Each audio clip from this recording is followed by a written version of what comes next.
अस्सलाम वालेकुम नाज़रीन, वेलकम टू द शो बात कारोबार की। मैं हूं आपकी मेज़बान नताशा हसीब। नाज़रीन, मार्केट के अंदर न्यूज़ आने के बाद जब आईएमएफ की न्यूज़ आई है तो हमारे पास back to back good news आने लगी। इसका इम्पैक्ट हमने सबसे ज़्यादा जहां विटनेस किया वो है Pakistan stock exchange.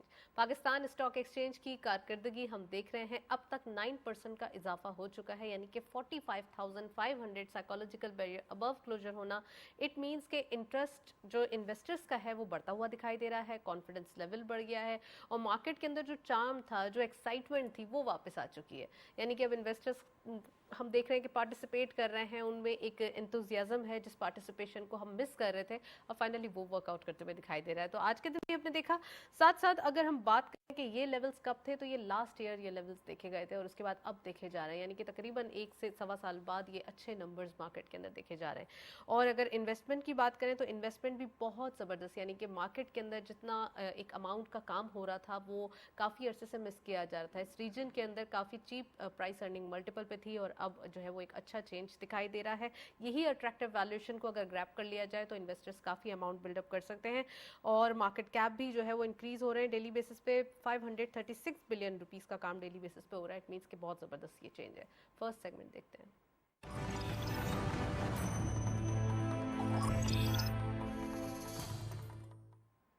Topic of the day में आज हम बात करेंगे इंडस्ट्रियलाइजेशन के ऊपर। इंडस्ट्रियलाइजेशन रेवोल्यूशन ला सकती है और ये रेवोल्यूशन आएगा क्योंकि अब फाइनली वो चीज़ें जो कि ट्रैक पे नहीं थी अब दिखाई दे रही हैं। मार्केट के हवाले से बात करेंगे। मार्केट जो एक बूमिंग स्टाइल देखा जा रहा है वो एक्साइटमेंट कब तक जारी रहेगी, कितना ट्रेंड रहेगा, और साथ साथ कुछ इस गवर्नमेंट के रिफॉर्म्स के हवाले से बात करते हैं। वो रिफॉर्म्स जो इन्होंने इंट्रोड्यूस करवाए या इनिशिएट किए, वो अनपॉपुलर डिसीजंस जो कि काफ़ी डिफिकल्ट थे लेकिन वो लिए, जिसके बाद ये वक्त यानी कि ये जो इकोनॉमिक रिवाइवल हम देख रहे हैं वो फाइनली हमें दिखाई दे रहा है, वो आज हम डिस्कस करेंगे। We have very exclusive panel.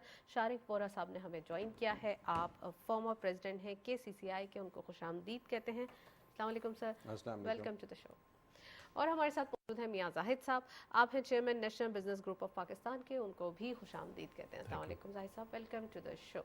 So programme का बाकायदा आगाज़ करते हैं। दोनों ही माशाल्लाह ज़बरदस्त पैनलिस्ट हैं। शारिक साहब, आप ये बताइए कि एक अच्छी चेंज, एक अच्छा ज़बरदस्त सा चेंज जिसको काफ़ी अरसे से मिस किया जा रहा था, अब मार्केट के अंदर, इकोनॉमी के अंदर, इन्वेस्टमेंट के अंदर, सब चीज़ों में वाज़ेह तौर पे दिखाई दे रहा है।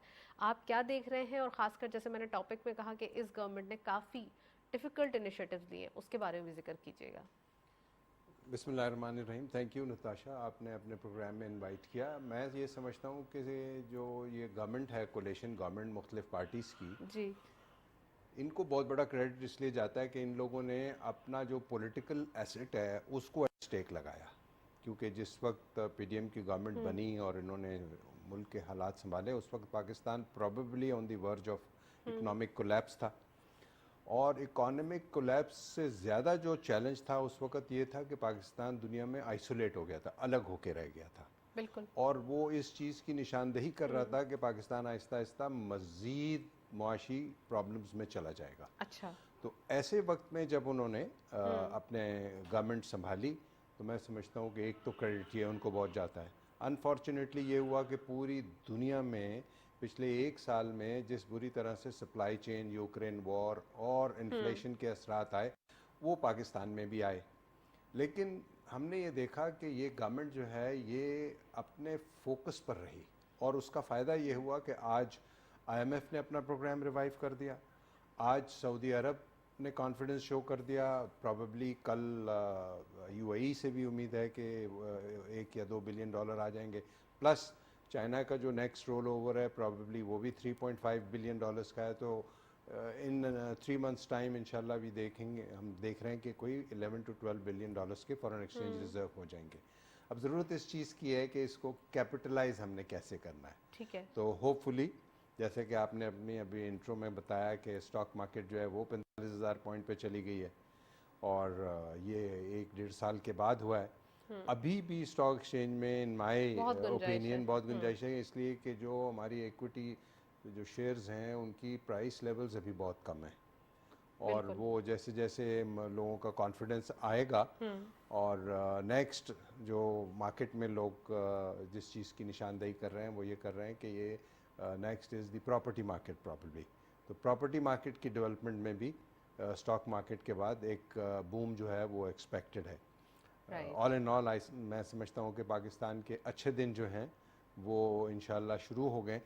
शायद ये एक टेम्परेरी फेज़ पॉज जिसको कहते हैं वो आएगा, जो कि केयर टेकर गवर्नमेंट का, या बट जो चीज़ें लॉन्ग टर्म सेट कर दी हैं इस गवर्नमेंट ने, आई थिंक वो अब कोई चेंज नहीं कर सकेगा। स्ट्रक्चरली जिस तरह फ्रेम उन्होंने कर दिया है, मैं समझता हूँ कि ये आइंदा आने वाले वक्त के लिए बहुत पॉजिटिव होगा।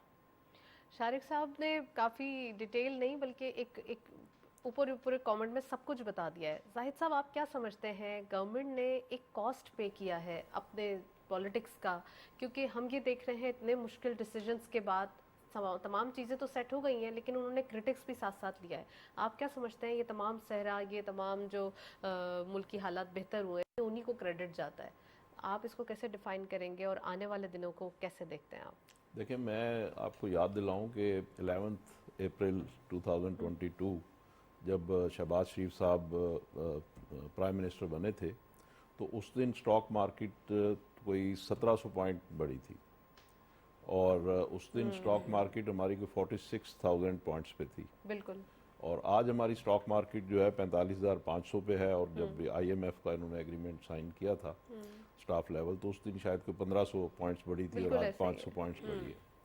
तो मेरा इस बात से कहने का मकसद ये है कि शहबाज शरीफ साहब के साथ ये एक चीज़ अटैच्ड है कि लोग ये समझते हैं कि इनके आने से तरक्की होगी, इनके आने से प्रॉस्पेरिटी होगी, इनके आने से एडमिनिस्ट्रेशन अच्छी होगी, इनके आने से मुल्क कंसोलिडेशन की तरफ जाएगा।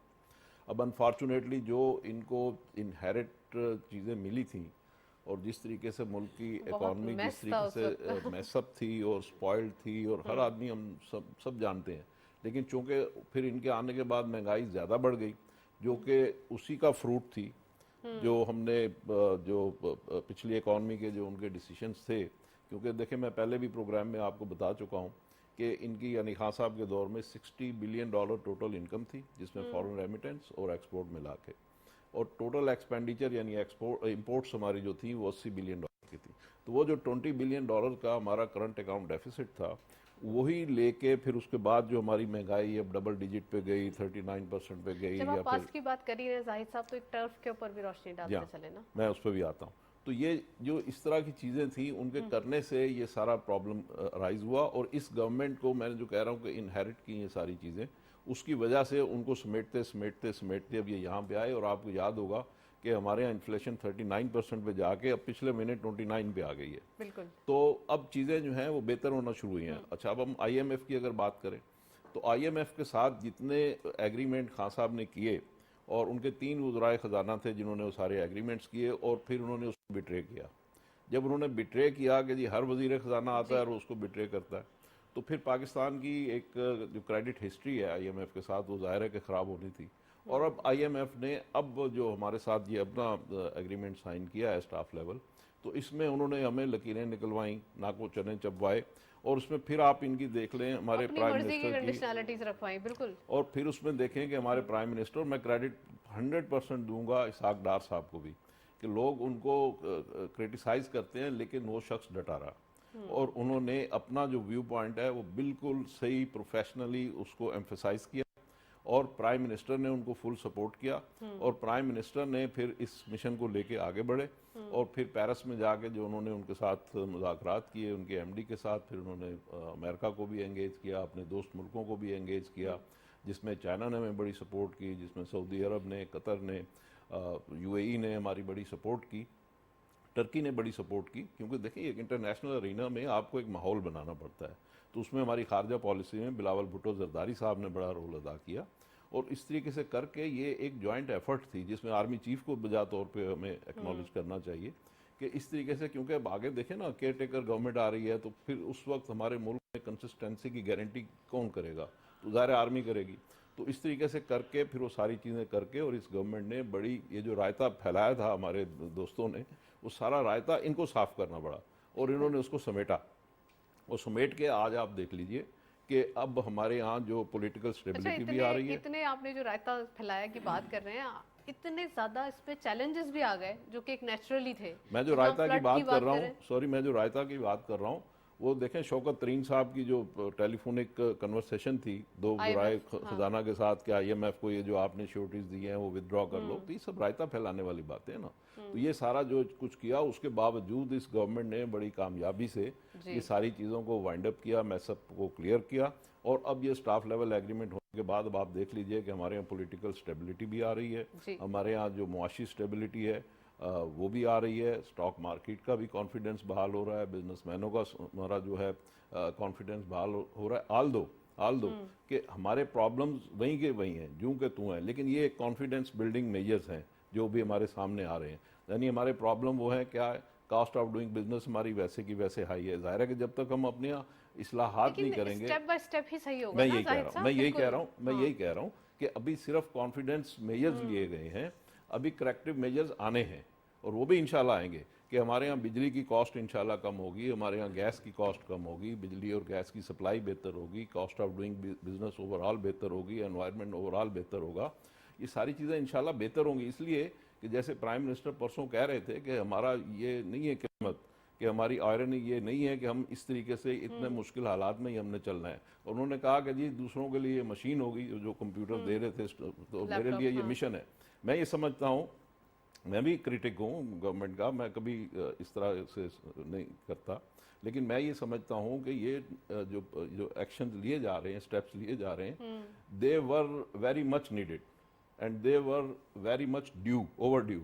तो ये जो चीज़ें इन्होंने की हैं, बिजनेस कम्युनिटी की ये डिमांड थी, ये मैं अपना पर्सनल बात नहीं कर रहा, ये ओवरऑल बिजनेस कम्युनिटी की ये डिमांड थी, पिछले कई सालों से ये डिमांड थी कि ये चीज़ें आप करें, और अब ये इन्होंने की हैं। तो उसका नतीजा मैं जो देख रहा हूँ पाकिस्तान में, कि अब इन्होंने जो एक काउंसिल बनाई है, अपना फैसिलिटेशन काउंसिल बनाई है, जिसमें आर्मी चीफ भी उसमें मेंबर है, तो वो जो इन्होंने काउंसिल बनाई है उसके नतीजे आप देखिएगा, इंशाल्लाह उसके बड़े अच्छे नतीजे आएंगे। और हमारा जो green initiative, Pakistan green initiative है, जिसको परसों लॉन्च किया इन्होंने, उसमें ये जो बातें कर रहे हैं 40-50 बिलियन डॉलर की इन्वेस्टमेंट की, ये बिल्कुल सच्ची बातें हैं, इसलिए कि ये कोई नई बातें नहीं है, ये कोई व्हील री इन्वेंट नहीं कर रहे हैं। दुनिया की सक्सेस स्टोरीज जिन मुल्कों ने भी तरक्की की है वो ग्रीन इनिशिएटिव से तरक्की की है, और पाकिस्तान जो है वो तो है ही ज़रूरी मुल्क, और हम बदकिस्मती की बात है कि 17 अरब डॉलर की हम एग्रीकल्चर आइटम्स इंपोर्ट करते हैं, हम एग्रीकल्चर कंट्री होने के बावजूद। करना पड़ती थी ना, जब नहीं होगी तो हमें तो खिलाना पड़ेगा ना लोगों को। अब जब ये हमारे यहाँ इन्वेस्टमेंट आएगी, इसमें कॉर्पोरेट कल्चर आएगा,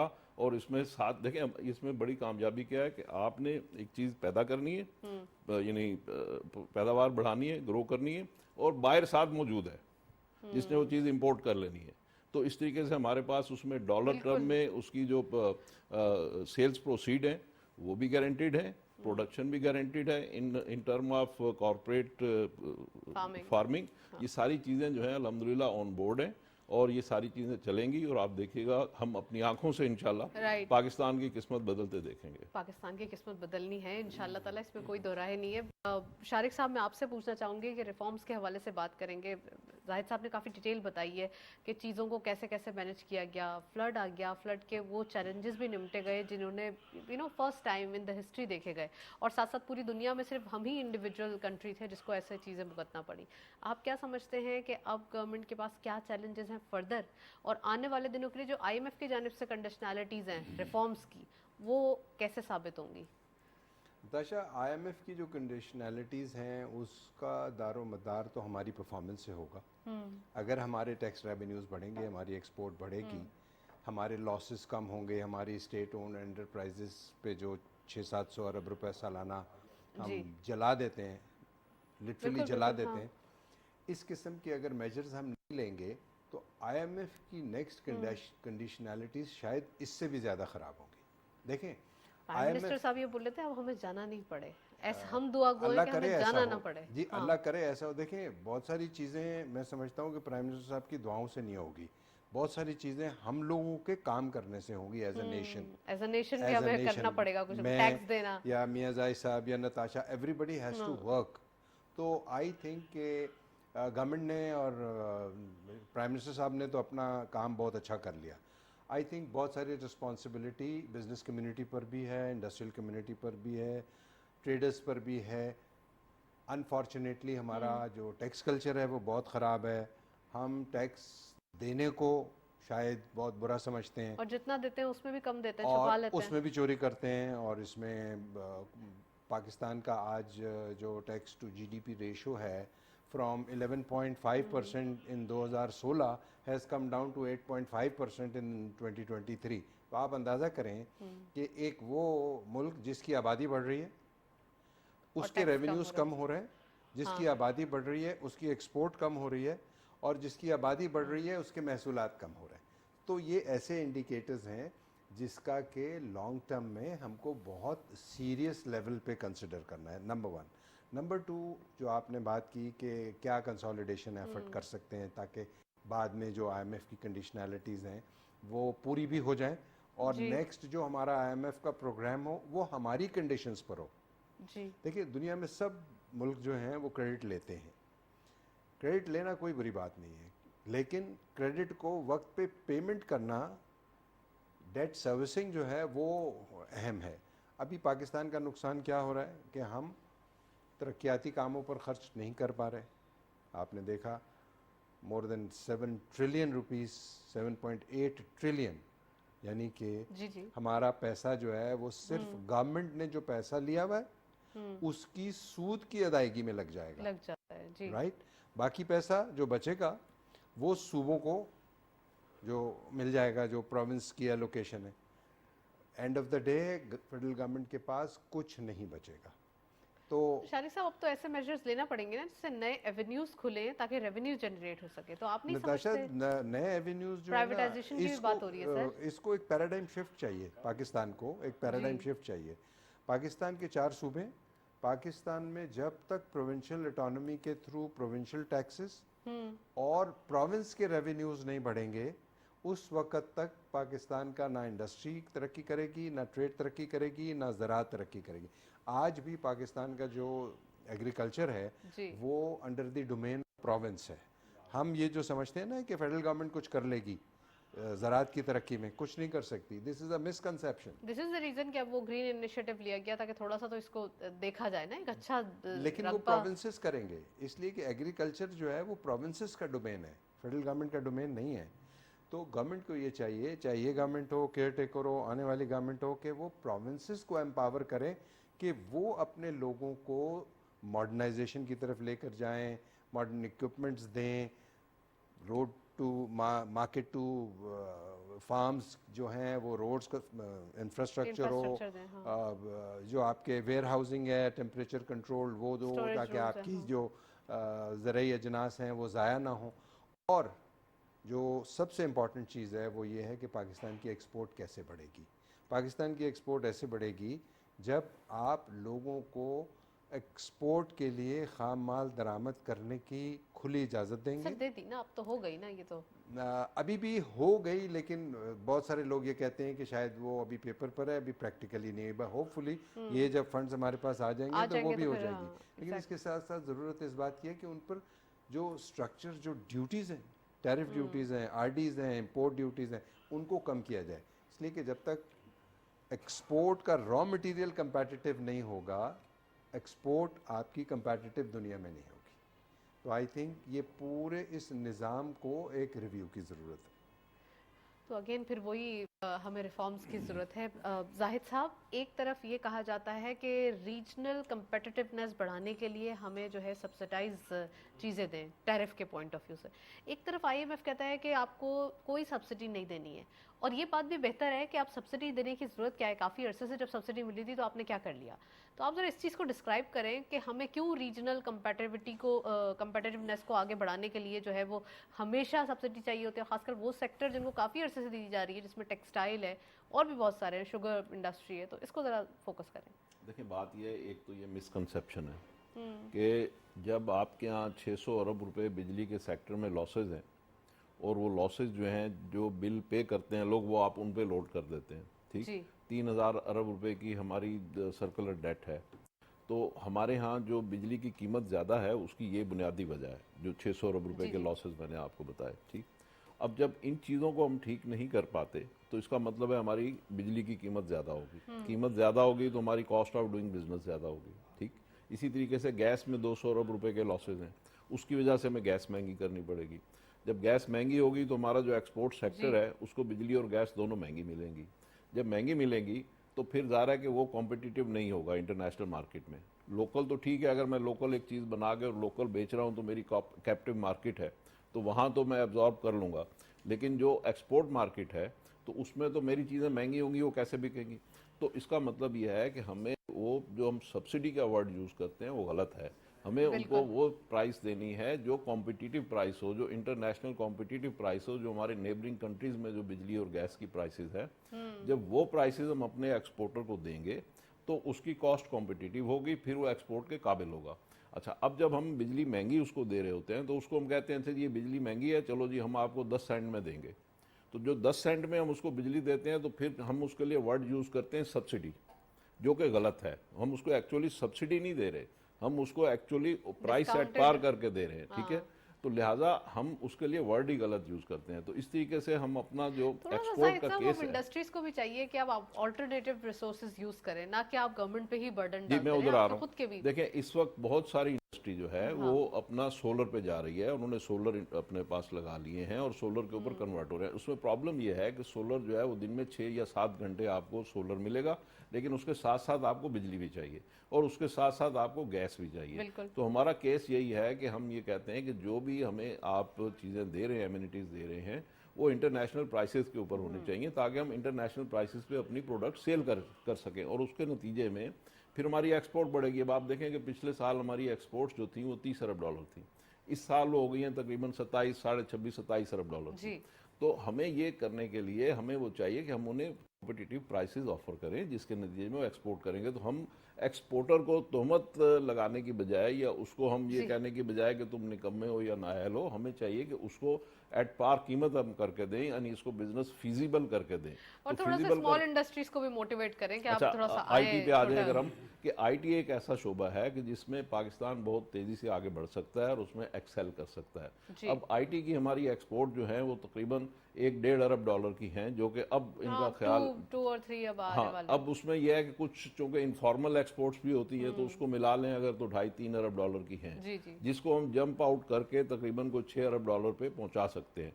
तो उसके लिए हमें वही बात है फिर प्राइम मिनिस्टर वाली के जो लैपटॉप वो दे रहे हैं 2025 तक टैक्स एग्जेम्पशन दी हुई है ना, उनको तो टैक्स अच्छी बात है, हॉलिडेज दिए हुए उसमें हैं कोई बुरी बात नहीं है। देखिए उन्हें टैक्स एग्जेम्पशन देना कोई बुरी बात नहीं है, इसलिए कि वो आपको डॉलर ला के दे रहे हैं ना, जो आपको डॉलर कमा के दे रहा है आप उसको टैक्स से छूट दें, उसमें कोई हर्ज की बात नहीं है। देखिए आप समझते हैं ये रिफॉर्म्स भी करने की जरूरत है टैक्स पॉइंट ऑफ व्यू से, कि जो एक्सपोर्टर ज्यादा एक्सपोर्ट कर रहा है उसको ज्यादा इंसेंटिव्स दिए जाएं या फिर डिस्काउंट दिया जाए, जैसे आपने कहा ना वर्ड सब्सिडी का यूज ना करें हम। तो आप समझते हैं कि मैं समझता हूँ कि किसी को कोई इंसेंटिव की जरूरत नहीं है, ठीक है, कोई इंसेंटिव की ज़रूरत नहीं है, सिर्फ एट पार करने की ज़रूरत है। मुझे इस चीज़ की ज़रूरत नहीं है कि मैं अगर एक्सपोर्ट ज़्यादा करता हूँ तो मुझे आप इधर से कुछ दे दें, उधर से कुछ दे दें, या इस तरह से एटलीस्ट आपको फैसिलिटेट तो करें ना कि आप ये चीज़ देखिए फैसिलिटेट करना एक समथिंग एल्स और इंसेंटिवाइज करना समथिंग एल्स और सब्सिडाइज करना इज समथिंग एल्स। तो हमें ना तो इंसेंटिव चाहिए ना हमें सब्सिडी चाहिए, हमें तो चाहिए कि बिजनेस एट पार हो जाए। जब बिजनेस एट पार हो जाएगा तो आप देखिएगा कि उसके जो नताइज होंगे। देखें आपने 3-4 अरब डॉलर की अपनी एक्सपोर्ट को सैक्रिफाइस किया, ठीक है, साथ ही साथ उसकी वजह से बेरोजगारी आएगी, साथ उसके साथ फिर बेरोजगारी के बाद गुर्बत आएगी, फिर इसके साथ साथ आपको टैक्स में कमी होगी, क्योंकि ज़ाहिर है कि जब हम एक्सपोर्ट कर रहे होंगे, कम कर रहे होंगे, तो उसके साथ साथ बाकी ओवरऑल जितना बिजनेस एनवायरनमेंट है फिर हमारे पास, जब कमाएंगे नहीं तो देंगे, कमाएंगे नहीं तो मुल्क के अंदर जितनी इकोनॉमिकल एक्टिविटी है, वो इकोनॉमिक की जो एक्टिविटी है वो भी तो श्रिंक हो जाएगी ना। तो ओवरऑल हमारा साइज श्रिंक होता चला जाएगा। तो इसलिए हमें चाहिए कि हम अपने बिजनेस को ओपन अप करें और लोगों को कहें कि तुम काम करो। तो उसमें अभी हम बात कर रहे थे, जैसे हम टेक्सटाइल की बात कर रहे हैं और के ऊपर हम बात करें, मसाले वगैरह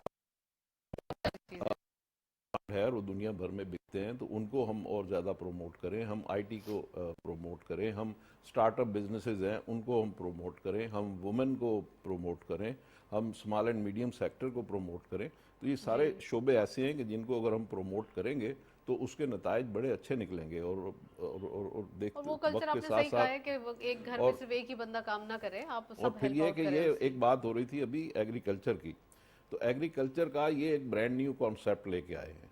जिसमें उन्होंने ये कहा है कि भाई ये जो हम इसको ग्रीन पाकिस्तान इनिशिएटिव के तहत इसको हम लेके चलेंगे। ये एक ऐसा आइडिया है कि जो हमारा पुराना जो सिस्टम है एग्रीकल्चर का, उसको उन्होंने टच नहीं किया। ये नई ज़मीनें जो बेरिंग पड़ी हुई थी उन ज़मीनों को लेके चलेंगे और उनके साथ काम करेंगे, उनके साथ ये ड्रिप एरीगेशन लाएंगे, उसके साथ इन्वेस्टर भी लाएंगे, और उसमें तकरीबन 40-50 अरब डॉलर की 4-5 सालों में इन्वेस्टमेंट भी आएगी, कस्टमर भी साथ ही आएगा। और ये सारी चीज़ें सीड्स जब वगैरह सब बड़े इनोवेटिव है वहाँ एग्जैक्टली पर। तो जब उसमें जो हमारे दोस्त ममालिक हैं, जब वो उसमें जो ईसीसी ममालिक हैं, वो जब उसमें आगे इन्वेस्टमेंट करेंगे तो उसके नतीजे में ज़ाहिर है कि फिर वो कॉर्पोरेट फार्मिंग भी होगी, जदीद तरीके भी होंगे।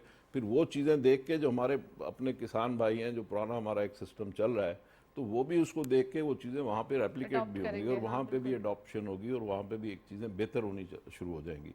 तो ये एक ओवरऑल मैं समझता हूँ कि पाकिस्तान में एक ब्रीदर है और एक बड़ा अच्छा ये एक सिस्टम है और फूड एक बड़ा सिक्योरिटी अच्छा होनी इनिशिएटिव चाहिए, है। ये तो वाकई ब्रीदर है। मैं शारिक साहब से भी पूछना चाहूंगी। शारिक साहब, एक रुपी डॉलर पैरिटी की बात करते हैं।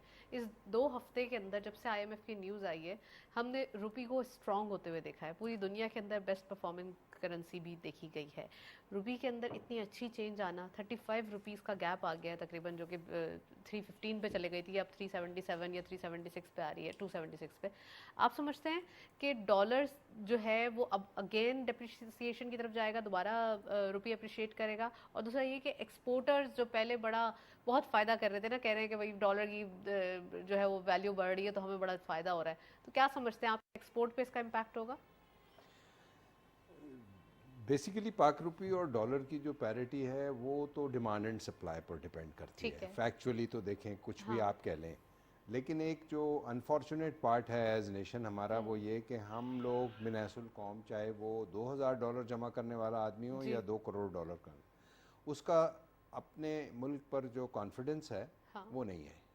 और हम सब लोग मिलकर डॉलर जो है वो उठा उठा कर दुबई भेजना शुरू करते हैं।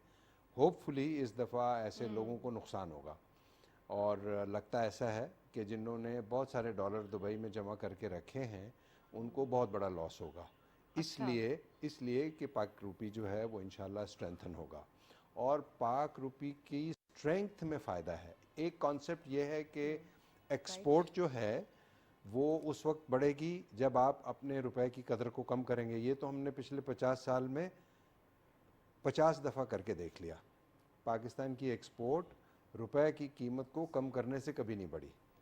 तो एक्सपोर्ट यही तो तब डिवैल्यू बढ़ेगी। करने का फॉर्मूला जी जो जी। कि डेवलप कंट्रीज में भी पुट किया जाता है, तो पाकिस्तान में भी यही पुट किया जाता है। यही सेम हम देख लें तो पॉलिसी रेट के हवाले से यही फॉर्मूला देखा जाता है कि इन्फ्लेशन को कम करने के लिए पॉलिसी रेट को बढ़ा दो, नताशा, क्या बिजनेसेस हर्ट हो जाते हैं? पॉलिसी रेट एक दूसरी फिलॉसफी है। देखिए पॉलिसी लेकिन रेट फिलोसफी तो कामयाब नहीं हुई ना दोनों सूरतों में। नहीं, पाकिस्तान में कामयाब हुई, मैं समझता हूँ। मैं आई सर एम कहाँ सॉरी से आपसे इंडस्ट्रियल, डिसएग्री करूंगा। उसकी वजह यह है कि देखें, अभी जैसे मियां साहब ने फरमाया डोंट बी सॉरी, बस हमें तो कि लॉजिक चाहिए। 38% इन्फ्लेशन था मई में। जी। जून में अगर वो 29% हुआ तो वो मॉनेटरी पॉलिसी की एनफोर्समेंट की वजह से हुआ, और पूरी दुनिया में। ठीक है, आपका ये कहना बिल्कुल ठीक है कि ये जो इंटरेस्ट रेट्स के थ्रू इन्फ्लेशन को कंट्रोल करने की जो थ्योरी फॉर्मूला है, है, हाँ। फॉर्मूला है, वो is more in the text books and less practically. नहीं, But more in the documented economy, less in the undocumented economy. Because मैं जो कह रही हूँ लॉजिक आपकी भी सही है। मैं जाहिद साहब से भी इस चीज़ पे कमेंट चाहूँगी कि जाहिद साहब, क्या समझते हैं आप कि ये जो मैं बता रही हूँ इसके अंदर कितनी सच्चाई है? क्योंकि देखिए- यहाँ हम देख रहे हैं कि इन्फ्लेशन को कंट्रोल करने के लिए हमने इम्पोर्ट कर किए, ऑटोमेटिक यहाँ से नंबर्स थोड़े से हमारे पास बेहतर आ मैं रहे हैं। आपको एक बात बताऊँ, देखें जो इंटरेस्ट रेट पाकिस्तान में हुआ 22%, उसकी दो वजूहत थी।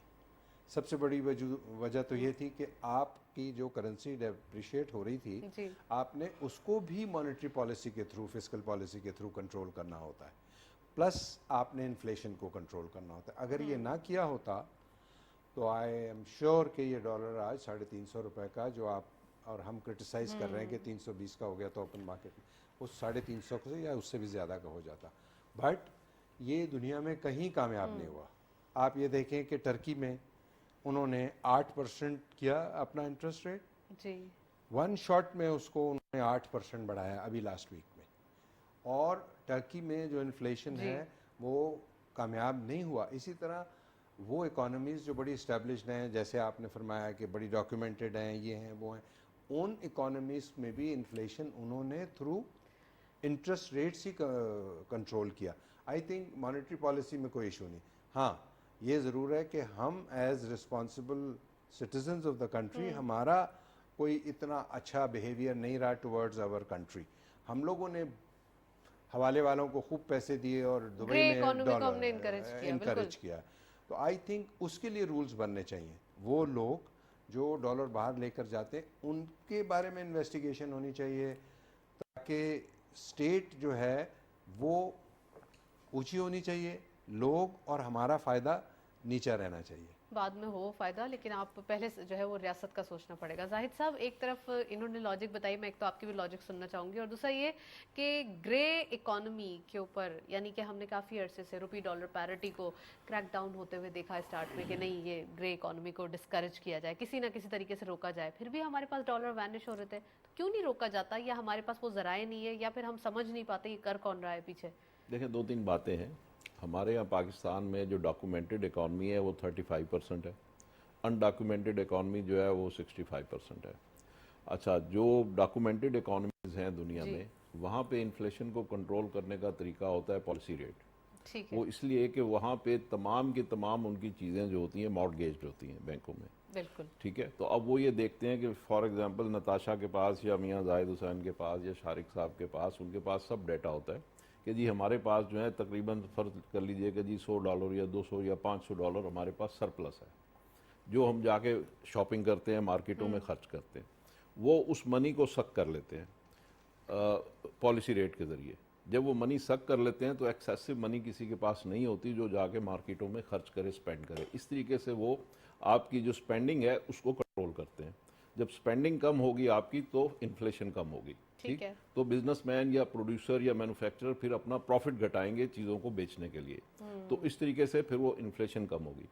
पाकिस्तान में पॉलिसी रेट के ज़रिए जो भी हम ये चीज़ करते हैं तो वो उसका इम्पैक्ट आता है उन्हीं 35% लोगों पे जो ऑलरेडी डॉक्यूमेंटेड इकॉनमी में हैं, जो ऑलरेडी टैक्स भी दे रहे हैं, जो ऑलरेडी टैक्स नेट में भी हैं। और वो लोग जो टैक्स नेट में नहीं हैं उनको एक तरह से और इंसेंटिव मिल जाता है। फ़र्ज़ कीजिए कि शारिक साहब नेट में हैं तो इनको तो 22% टैक्स देना पड़ेगा, मार्कअप देना पड़ेगा, और मैं नेट में नहीं हूँ तो मुझे वो यानी इनको 2% 3% और इनकी कॉस्ट बढ़ जाएगी, मेरी कम हो जाएगी, तो मुझे और इंसेंटिव मिलेगा। तो मेरा जो साइज़ था 65% इकॉनमी में वो 70% हो जाएगा, इनका साइज़ और श्रिंक हो जाएगा।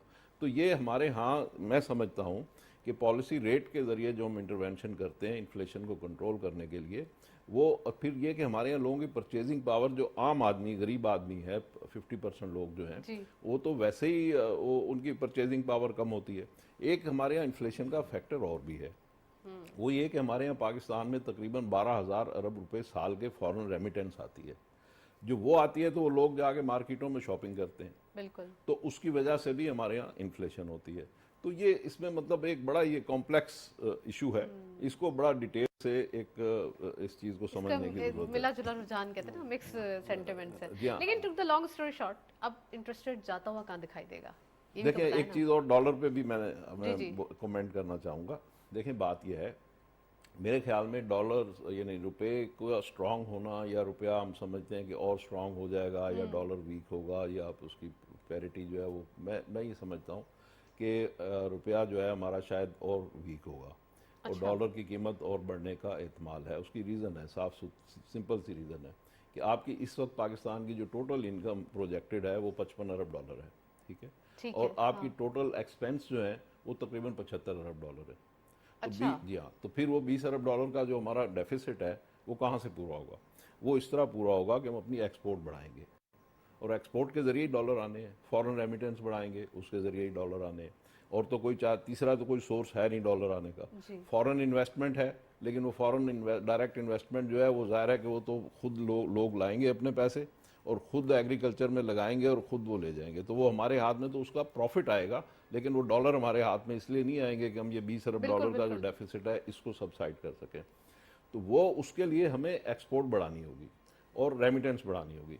उसको बढ़ाने के लिए चूँकि हमारा जो एक्सपोर्टर है उसकी कॉस्ट ऑफ डूइंग बिजनेस ज़्यादा है, तो उसको रिलीफ देने के लिए जब तक आपका यानी डॉलर की कंजम्पशन ज़्यादा होगी, नज़र यूँ समझ लें, तो जब डॉलर की कंजम्पशन ज़्यादा होगी तो डॉलर महंगा होगा, तो उसका हमें, हमारा जो एक्सपोर्टर है उसको कॉस्ट में रिलीफ देने के लिए हमारे पास एक ही टूल है, और वो टूल ये है कि रुपया हमारा सस्ता हो, डॉलर महंगा हो। तो इस तरीके से हमारा जो एक्सपोर्टर है उसकी कॉस्ट कम होगी, यानी इन अदर कॉस्ट कम होने से मुराद ये है कि जो हमारा इंपोर्टर है तो हमारे पास जो उसको हमारी एनालिटिकल प्रोडक्ट व्यूज सस्ती मौजूद मिलेगी। हैं जाहिद जी, साहब, हमारे पास एनालिटिकल व्यूज मौजूद हैं, उनका कहना ये है कि 277 जो अभी एक वैल्यू देखी जा रही है रुपए की, यही सही वैल्यू, यानी कि यही स्मार्ट वैल्यू रहेगी, और यही आगे चल के अगर हमें इसे नहीं, कंटिन्यू करें ना, इसी में नहीं, स्टेबिलिटी इसको कर ऐसे दें। नहीं। देखिए, आईएमएफ ने भी ये बात कुछ बड़े और अंदाज में कही है। उन्होंने कहा कि जी आप रुपया को जो है वो मार्केट फोर्सेस पे छोड़ दें, रुपए फ्री फ्लोट छोड़ दें, फ्री ठीक है, फ्लोट छोड़ दें। ठीक, उसका क्या मकसद है? उसका मकसद ही यही है, मार्केट ड्रिवन हो जाएगा। मार्केट ड्रिवन होने का मकसद क्या है? उसका मतलब भी यही है कि जब आपके डॉलर की रिक्वायरमेंट ज़्यादा होगी, यानी 55 अरब डॉलर की आप इनकम कर रहे होंगे, 75 अरब डॉलर के एक्सपेंसेस होंगे, तो आपको डॉलर चाहिए। तो डॉलर जी। जितने आपकी डिमांड बढ़ती चली जाएगी तो उसको पूरा करने के लिए डॉलर महंगा ही होगा ना। तो वो होगा, तो इसकी वजह ये होगी कि उससे फिर आपकी एक्सपोर्ट इसलिए बढ़ेगी कि हमारी इस वक्त फ़र्ज़ कीजिए कि मैं एक चीज़ बेच रहा हूँ 100 डॉलर की, और जब मुझे ये रुपया मेरा जो है वो अगर फ़र्ज़ कीजिए कि 350 या 325, मैं एक एग्जांपल दे रहा हूँ, तो उसके नतीजे में मेरा जो बायर है फ़ॉरेन में, उसको जब पता चलेगा कि जी पाकिस्तान में रुपया 350 का हो गया है, तो उसको वो कॉस्ट जब कैलकुलेट करेगा तो उसको मेरी product over Bangladesh, India, China सस्ती लगेगी, तो वो मुझे ऑर्डर प्लेस करेगा। तो जब मुझे ऑर्डर प्लेस करेगा तो मेरी चीज़ तब बिकेगी और तब मुल्क में डॉलर आना शुरू होंगे। तो ये एक ऐसी थ्योरी है कि जिसको अंडा पहले या मुर्गी पहले, ये वो वाली बात है। तो लेकिन इसमें मतलब यही है कि अगर आप इसको करके देख लें कि आपके पास डॉलर आने का कोई तीसरा चले सोर्स हो तो मुझे बता दें। वो हमारे पास इनिशिएटिव्स होने चाहिए जिससे मुल्क का फ़ायदा हो। तो शारिक साहब, एक तो तमाम यहाँ पे जो हम इन्वेस्टमेंट की बात कर रहे हैं, तो यहाँ से सऊदी अरब की भी $2 बिलियन आ चुके हैं, यूएई के भी पाइपलाइन में है, 1 या 2 दिन के अंदर वो भी पहुँच जाएंगे। जेनेवा में जो अमाउंट प्लेस किया था उसके ऊपर भी आने की हमारे पास एक खुशी की नवीद है कि हाँ भाई वो भी आ जाएंगे। ये इन्वेस्टमेंट कहाँ लगेगी, किस सेक्टर में ज़्यादा आपको जाती हुई दिखाई दे रही है, और कितनी जॉब क्रिएशन होगी आप समझते हैं? देखिए, जेनेवा से जो पैसे आएंगे वो तो बेसिकली वो प्लेजेस हैं जो फ्लड रिलीफ के लिए तो आएंगे, इंफ्रास्ट्रक्चर में और जाएंगे वो फ्लड रिहेबिलिटेशन में खर्च होंगे, इंफ्रास्ट्रक्चर पे खर्च होंगे, तो डेफिनेटली इकोनॉमी में एक बहुत बड़ा बूस्ट आएगा। इसलिए कि जब आप इंफ्रास्ट्रक्चर पे खर्च करते हैं तो इंडस्ट्री चलती है, और सीमेंट है, स्टील है, बहुत सारी there are so industries many हैं। थिंग्स, और एम्प्लॉयमेंट भी जनरेट होती है। एज़ फार एज एम्प्लॉयमेंट की एक शायद रेलिवेंट नहीं है आपके क्वेश्चन से, बट मैं आपको एक बात बताऊं, पाकिस्तान में अनएम्प्लॉयमेंट का इशू नहीं है, पाकिस्तान में इनइक्वालिटी का इशू है। अच्छा, और पाकिस्तान में आज भी, In sense? मैं इन द सेंस कि मैं किसी भी इंडस्ट्रियलिस्ट से जब बात करता हूँ तो वो ये कहता है कि आज मुझे 200 लोगों की ज़रूरत थी और मेरे पास 70 लोग आए, मुझे आज 100 लोगों की ज़रूरत थी और मेरे पास 50 लोग आए। वजह? यही उसकी वजह ये है कि हमारे यहाँ जो एफिशिएंसी है वर्कर की वो बहुत लो है, और इस सेंस में हमारे यहाँ अनएम्प्लॉयमेंट नहीं है। आप ये पूछें जाहिद साहब से कि आईटी के लोग अगर इनको 100 चाहिए तो इनको 10 नहीं मिलते, तो देयर इज़ नो अनएम्प्लॉयमेंट। हाँ, इनइक्वालिटी ज़रूर है हमारे यहाँ कि एक सेक्टर जो है वो $100 बना रहा है और दूसरा 100 रुपये बना रहा है। उस इनइक्वालिटी की वजह से भी आपके कंट्री में बहुत बड़ा इन्फ्लेशन है। और जहाँ तक आपका ये कहना कि ये जो पैसे हमारे पास आ जाएंगे, ये तो हमने शुरू में भी डिस्कस कर लिया था कि ये जब हमारा जो फॉरेन एक्सचेंज रिजर्व है जी जी, वो जब कंसोलिडेट हो जाएगा तो एक कॉन्फिडेंस आ जाएगा बैंकिंग सेक्टर में कि वो आपकी जो इंपोर्ट एक्सपोर्ट है उसको थोड़ा आसानी से मैनेज कर लेंगे। अभी तो इंपोर्ट में रिस्ट्रिक्शंस थी, क्वांटिटेटिव LCs के रिस्ट्रिक्शन भी issues थी, थे, हाँ। बड़ी जो एलसीज हैं वो खुल नहीं रही थी, अब वो खुलनी शुरू हो जाएंगी तो आपकी जो इंडस्ट्री है वो चलनी शुरू हो जाएगी। और वो बहुत सारी इंडस्ट्री जो सिर्फ इसलिए बंद हो गई थी कि उनके पास इंपोर्टेड एलसी की फैसिलिटीज़ ख़त्म हो गई थी, पास काम भी नहीं था, और थोड़ा सा देखा जाए तो। वो भी इंशाल्लाह जब शुरू हो जाएंगी तो आई एम श्योर कि टाइम ज़रूर लगेगा, लेकिन ये तब चीज़ें सस्टेनेबल होनी चाहिए। देखें, ये वन टाइम से कुछ नहीं होगा, और ये हमने कोई अपनी लाइफ में मैंने 20-50 दफ़ा देख लिया है कि यही सर्कल होता है, बस्ट एंड बूम सर्कल होता है। और इसी तरह वो 6% की हमारी जीडीपी ग्रोथ हो जाती है और फिर सडनली हम माइनस में आ जाते हैं। इम्पॉर्टेंट पॉइंट ये है कि इसको सस्टेनेबल कैसे बनाना है। सस्टेनेबल का एक ही तरीका है, जैसे मियां जाहिद साहब ने भी कहा, आपको एक्सपोर्ट बढ़ानी है। एक्सपोर्ट बढ़ाने के सेक्टर्स हमको पता हैं। पाकिस्तान के पास टेक्सटाइल टेक्सटाइल, है, आईटी है राइस। और दूसरे प्रोडक्ट्स। एक तो हम बड़ी जल्दी खुश उम्मीदी का शिकार हो जाते हैं। अभी ये बात ऑप्टिमिज्म कर होना रहे थे, चाहिए नहीं ना। नहीं नहीं, अभी जब बात कर रहे थे एक्सपोर्ट की तो आपने फौरन एग्रीकल्चर कहा। अरे एग्रीकल्चर तो हम अभी इस वक्त इंपोर्ट कर रहे हैं 17 अरब डॉलर की, समझिए ना आप। लेकिन तो सर नहीं 6 मंथ्स की ये वो पॉइंट है और मैं हमारे पास ये मैं प्रोडक्ट यही अपनी कह मौजूद जी, होगी। मैं आपके प्रोग्रामों में कह चुका हूँ कि हमें इसको इंपोर्ट सब्स्टिट्यूट करनी चाहिए। और अगर यही 17 अरब डॉलर की जो हम इंपोर्ट्स करते हैं एग्रीकल्चर में, अगर हम पाकिस्तान में इन्वेस्ट कर दें इसी पैसे को कॉर्पोरेट फार्मिंग की शक्ल में, तो हम एक्सपोर्टर बन जाएंगे। मगर ये सारी बातें विल शैल में, ये हम सब करने लगेंगे प्रोवाइडेड कि हम ये सारे करेक्टिव मेजर्स करने सर लगे। ग्रीन इनिशिएटिव के अंदर हाँ, ये तो तमाम मैं चीजों यही को तो कह रहा हूँ प्रमोट नताशा। करने के लिए किया हाँ, गया मैं यही है। कह रहा हूँ कि वो करना शुरू कर दें ना। मैंने पहले ये भी कहा कि उन भाई प्रोडक्ट्स की ये- बात नहीं कर रहे जो बेसिक हमारे मैं ये पास कह है, रहा वही हूँ 4 कि ये प्रोडक्ट। एक सक्सेस स्टोरी दुनिया भर की है, ये कोई व्हील री इन्वेंट करने वाली बात नहीं है। लेकिन कहने का मतलब ये है कि जब हम काम करने शुरू कर देंगे और हम अपनी इंपोर्ट सब्स्टिट्यूशन पे जाएंगे, जब हम एनर्जी की अपना इंपोर्ट सब्स्टिट्यूशन पे जाएंगे, जो कि ये सारी चीज़ें व्हील री इन्वेंट नहीं करने वाली, ये हमें सब पता है। और ये भी नहीं कि मैं ये मुझे ही पता है और किसी को नहीं पता, ये सबको पता सबको है। पता है, ये- शारिक साहब हंस भी रहे हैं। ये सबको अच्छा पता है। मैं जाहिद साहब, we are running out of time, बस ये लास्ट कमेंट मुझे बताएं, प्राइवेटाइजेशन के ऊपर बात हो रही है, तो प्राइवेटाइजेशन में सबसे पहले क्या प्राइवेट होते हुए देख रहे हैं? देखें बात यह है, स्टील मिल की बात ना करें। एसओईज जो हैं 80 इदारे हैं गवर्नमेंट के जो लॉस मेकिंग है और 800 अरब रुपए का लॉस कर रहे हैं। प्राइम मिनिस्टर साहब पिछले 2-3 दिनों से मुसलसल अपनी तकरीरों में ये कह रहे हैं कि हम 600 अरब रुपए एसओईज पे लॉस कर रहे हैं, जिसका करेक्ट फिगर अब जो है वो 800 अरब रुपए है। तो 800 अरब रुपए साल का हम उस पर लॉस कर रहे हैं। उसमें जो बड़े हाथी हैं वो ये 4-5 हैं, स्टील मिल है, रेलवे है, वापडा है, पीआईए है। तो इन इदारों को अगर हम प्राइवेटाइज करें, येस्टरडे बेसिस के ऊपर प्राइवेटाइज करें, और आईएमएफ ने ये कंडीशन लगाई है कि आप इसके करेक्टिव मेजर्स करेंगे, एनर्जी सेक्टर में भी करेंगे, एसओई सेक्टर में भी करेंगे, और अपनी इनकम बढ़ाएंगे और अपना आप टैक्स बेस बढ़ाएंगे। ये टैक्स बेस बढ़ाना जो है ये ऐसी बिल्ली के गले में घंटी बांधने वाली बात है।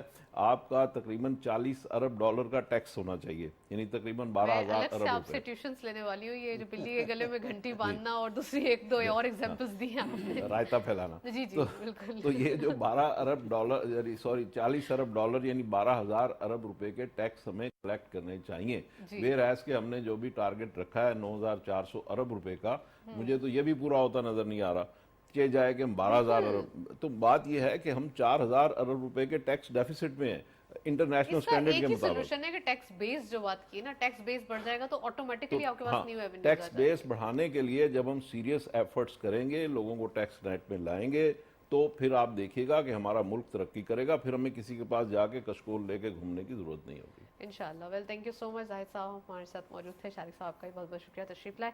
आज के दिन हमने डिस्कशन की जिसके अंदर काफ़ी अरसे से जो कि मार्केट के हालात थे वो हमने वाज़ेह तौर पे जो है वो डिस्कस किए, और साथ साथ जो प्राइवेटाइजेशन के मामला थे जो कि दोनों से ही हमने गेस्ट से अपने डिस्कस किए। तो उम्मीद है कि आने वाले दिनों में पाकिस्तान के हालात और साथ साथ टैक्स बेस के ऊपर जो बात है वो खुदारा पूरी नेशन की जिम्मेदारी है कि टैक्स अपना अदा करें, अपना हक अदा करें। मुल्क के अंदर आपकी ज़रूरत है, पाकिस्तान को आपकी ज़रूरत है। That's it. इसी नोट पर प्रोग्राम को वाइंड अप करेंगे। इजाज़त दीजिए, अल्लाह हाफिज़।